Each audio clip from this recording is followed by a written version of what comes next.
எல்லாருக்கும் வணக்கம். என்னுடைய ராதா ராமராவ் சேனலுக்கு உங்கள் எல்லாரையும் வெல்கம் பண்ணுறேன். இந்த வீடியோவில் அவல் கேசரிங்க. கிருஷ்ண ஜெயந்திக்கு பார்த்திங்கன்னா எவ்வளோ பட்சணங்கள் பண்ணாங்களும் அவல் சேர்த்து ஏதாவது ஒரு ரெசிபி பண்ணுவோம். அது பாயசமாக இருக்கலாம், இந்த மாதிரி கேசரியாக இருக்கலாம். இந்த அவல் கேசரி பார்த்திங்கன்னா செய்முறை ரொம்ப டிஃப்ரெண்ட்டாக இருக்கும், ரொம்ப சாஃப்டாக இருக்கும். முக்கியமாக கலரோ சர்க்கரையோ போடாமல் செஞ்சுருக்கேன். 2 நாளைக்கு அதிகமாக நீங்கள் ஸ்டோர் பண்ணி வச்சாலும் கெட்டு போகாது. இந்த அளவுக்கு சாஃப்டான இந்த அவல் கேசரி புதிய செய்முறையில் எப்படி செய்யலாங்கிறத பார்க்கறதுக்கு முன்னாடி இதுவரைக்கும் என்னோடய சேனலுக்கு சப்ஸ்கிரைப் பண்ணாத வீவர்ஸ் உடனே சப்ஸ்கிரைப் பண்ணி பக்கத்தில் இருக்க பெல் பட்டனும் ப்ரெஸ் பண்ணி எனக்கு எப்போதுமே சப்போர்ட் பண்ணிகிட்டே இருங்க. அவல் கேசரி செய்யறதுக்கு கெட்டி அவல் 150 கிராம் எடுத்திருக்கேன். இது கெட்டி அவலில் செஞ்சால் தாங்க ரொம்பவே நல்லாயிருக்கும். இதை தண்ணியில் நம்ம அலம்பக்கூடாது. இந்த மாதிரி வடிகட்டல் ஜல்லடை வச்சு நல்லா சலிச்சிட்டா நைஸாக அந்த குருணை மாதிரி ஏதாவது அழுகுகள் தூசி இருந்தால் அதெல்லாம் வந்துடும். துணியில் கூட நல்லா தொடச்சி நீங்கள் எடுத்துக்கலாம். அதுபோல் ஏதாவது நெல் இல்லைன்னா கருப்பு கருப்பாக அவல்லாம் இருந்தால் எடுத்துட்டு ஒரு வாணலியில் இதை நம்ம ஒரு 3லேருந்து 4 நிமிஷம் சிம் ஃப்ளேமில் வறுத்துக்கணும். முதல்ல வாணலி சூடு ஏறத்துக்கு கொஞ்சம் ஹை ஃப்ளேமில் வச்சுட்டு வாணலி நல்லா சூடு ஆனதுக்கப்புறம் சிம் ஃப்ளேமில் மாற்றிக்கோங்க. ரொம்ப பொரிஞ்சு நிறம் மாறணும்னு கிடையாதுங்க. இந்த அவல் நிறம் மாறாமல் வறுக்கணும் அப்படிங்கிறப்ப நீங்கள் டைம் கணக்கு வச்சுக்கோங்க. 3லேருந்து ஒரு 3.5 நிமிஷத்துக்குள்ளே பார்த்தீங்கன்னா அவல் நல்லா சுருக்குன்னு சூடு ஏறி இருக்கும். கொஞ்சம் அப்படியே ஒயிட் கலராக மாறி இருக்கும். இந்த ஸ்டேஜில் நம்ம ஒரு தட்டில் மாற்றி வச்சுடலாங்க. சூடு ஆறுனதுக்கப்புறம் இந்த மிக்சியில் பொடி பண்ணணும். இப்போ வெள்ளை கரைசல் ரெடி பண்ணிக்கலாம். எந்த கப்பில் நம்ம அவல் அளந்தோமோ அதே கப்பால் 2 கப்புக்கு பொடிச்ச வெல்லம் எடுத்துக்கொடுங்க. நான் 1.5 கப்பு வெல்லமும் 1/2 கப்புக்கு கல்கண்டு எடுத்துக்கிறேன். கல்கண்டு சேர்க்குறப்போ ஒரு நல்ல ஷைனிங் இருக்கும், டேஸ்ட்டும் ரொம்பவே நல்லாயிருக்கும். இப்போ தண்ணி அளவு பார்த்தீங்கன்னா 2.5 கப்பு சேர்க்கணுங்க. எதுக்காக நம்ம 2.5 கப்பு சேர்க்குறோம் அப்படிங்கிறத நீங்கள் வீடியோ ஸ்கிப் பண்ணாமல் பார்த்தீங்கன்னா தெரியும். 1 கப்பு அவளுக்கு 2 கப்பு தண்ணி, ஆனால் 2.5 கப்பு நான் சேர்த்துருக்கேன். இதை நம்ம அடுப்பில் கொதிக்க விட்டுடலாம். பாருங்கள், ரவை பதத்துக்கு நம்ம இந்த அவலை அரைச்சி ரெடி பண்ணி வச்சுக்கலாங்க. இப்போ ஒரு வாணலி எடுத்துக்கலாம். 2 டேபிள் ஸ்பூன் நெய் சேர்த்துட்டு முந்திரி திராட்சை மட்டும் இருந்தாலும் போருங்க. நான் கொஞ்சம் பாதாமும் சேர்க்குறேன். பாதாம் முந்திரி மட்டும் இருந்ததுன்னா அதை முதல்ல நெய்யில் பொரிக்கணும். ஒரு 1லேருந்து 2 நிமிஷம் நெய்யில் பொரிஞ்சதுக்கப்புறம் கடைசியாக நம்ம திராட்சை போட்டால் தான் ஒன்று போல் எல்லாம் ஒரே நிறமாக வறுபட்டிருக்கும். முதல்ல நீங்கள் திராட்சை போட்டுட்டிங்கன்னா திராட்சை ரொம்ப பொரிஞ்சு தீஞ்சி போன மாதிரி ஆகிடும். இதை முதல்ல நம்ம வேறு ஒரு தட்டில் மாற்றி வச்சுக்கலாம். இன்னும் ஒரு டேபிள் ஸ்பூன் நான் நெய் சேர்த்துருக்கேன்.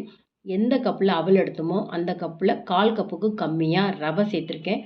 அளவு பார்த்திங்கன்னா 1 டேபிள் ஸ்பூன் வச்சுக்கோங்க. 3 டீஸ்பூன் சொல்லுவாங்க இல்லையா.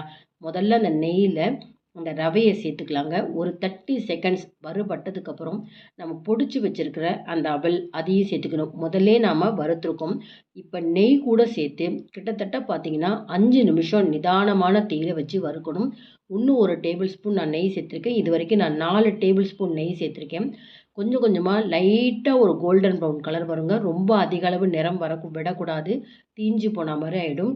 4 நிமிஷம் கரெக்டாக சிம் ஃப்ளேமில் வச்சு வறுத்ததுக்கப்புறம் பக்கத்தில் பாருங்கள், நான் வெள்ளை கரைசல் ரெடி பண்ணியிருக்கேன். வெள்ளை கரைசலை வடிகட்டி அப்படியே எல்லாத்தையும் போட்டுவிடாமல் கொஞ்சம் கொஞ்சமாக சேர்க்கணும். அப்போ தான் நமக்கு கையிலெல்லாம் தெறிக்காமல் இருக்கும். கொஞ்சம் போடுங்க வெள்ளை கரைசலை, கிளறுங்க, திரும்பவும் கொஞ்சம் சேர்த்துக்கோங்க. இது சூடாக தான் இருக்கும். இந்த மாதிரி சேர்க்குறப்ப கட்டி தட்டுமான்னு கேட்டிங்கன்னா ரவையும் அவலும் நல்லா வறுத்துருக்கும். கொஞ்சம் கூட கட்டி தட்டாதுங்க. அதே சமயத்தில் நமக்கு மேலே கை மேலெல்லாம் தெறிக்காமலும் இருக்கும். எதுக்காக 2.5 கப்பு நான் தண்ணி எடுத்தேன் அப்படின்னு பார்த்தீங்கன்னா 2 கப்பு அவல் வேகிறதுக்கும் அந்த 1 டேபிள் ஸ்பூன் ரவைக்காகத்தான் ஒரு 1/2 கப்பு அதிகமாக நம்ம தண்ணி சேர்த்து வெள்ளை கரைசல் ரெடி பண்ணோம். ரொம்ப அளவுகள் கரெக்டாக இருக்குங்க. இப்போ நான் எல்லா வெள்ளை கரைசலையும் வடிகட்டி சேர்த்துட்டேன். கிளறப்ப பாருங்கள், கட்டியும் தட்டியிருக்காது, ஆனால் ரொம்ப நீர்க்க இருக்கிற மாதிரி இருக்கும். நல்லா கலந்து விட்டுட்டு ஒரு லிட்டு போட்டு மூடி சிம் ஃப்ளேமில் 3 நிமிஷம் நம்ம இதை வேக விட்டோம்னா ரொம்ப கரெக்டாக உங்களுக்கு ரவையெல்லாம் போட்டதே தெரியாது. நல்லா வெந்து கொடுத்துருக்கோம். 3 நிமிஷம் கழிச்சு பாருங்கள், இப்போ கொஞ்சம் இலகலாக இருக்கிற மாதிரி இருக்கு இல்லையா. இப்போ உடனே நம்ம அடுப்பை நிறுத்திடணுங்க. இதுக்கு மேலே நம்ம கெட்டிப்பட விடக்கூடாது. சூடு ஆறுனதுக்கப்புறம் இது எவ்வளோ கரெக்டாக இருக்குன்றதை காமிக்கிறேன். இப்போ வாசனைக்கு ஒரு 1/2 டீஸ்பூன் பொடிச்ச ஏலக்காய் பொடி தூவி அதையும் சேர்த்து நல்லா மிக்ஸ் பண்ணிவிட்டு நம்ம பொரிச்சு வச்சுருக்கிற பாதாம் முந்திரி திராட்சை எல்லாம் மேலே போட்டு நல்லா ஒரு கிளறிட்டு கடைசியாக திரும்பவும் ஒரு 1 டேபிள் ஸ்பூன் நெய் சேர்த்துட்டு மூடி வச்சுடலாங்க. கம்ப்ளீட்டாக உங்களுக்கு சூடு ஆறுனதுக்கப்புறம் காமிக்கிறேன். எல்லாருமே அவல் கேசரினா அவல் மட்டும் எடுத்துட்டு சர்க்கரையோ வெல்லமோ சேர்த்து பண்ணுவாங்க. இந்த ரவை சேர்க்கறதுனால நமக்கு இது பாருங்கள், இப்போ எடுத்து நான் காமிக்கிறேன். இந்த கேசரி பார்த்திங்கன்னா அவல் மட்டும் அப்படின்னா சூடான அப்புறம் உதிர்ந்து கொடுக்கும். ஆனால் இந்த ரவை சேர்க்கறதுனால நல்லா சேர்ந்துட்ட மாதிரி இருக்கும். ரொம்ப ரொம்ப சாஃப்டாக இருக்கும். 2 முறை நம்ம வறுத்து இந்த அவல் கேசரி செஞ்சுருக்கோம். முக்கியமாக சர்க்கரையோ ஃபுட் கலர் எதுவுமே சேர்க்காம நம்ம தாராளமாக வீட்டில் பண்டிகைகள், பூஜை நாட்கள் எல்லா நாட்கள்லையுமே இந்த மாதிரி அவல் கேசரி செய்யலாங்க. இப்போ நான் கம்ப்ளீட்டாக நல்லா சூடு ஆறுனப்புறம் தான் எடுத்து காமிச்சேன்.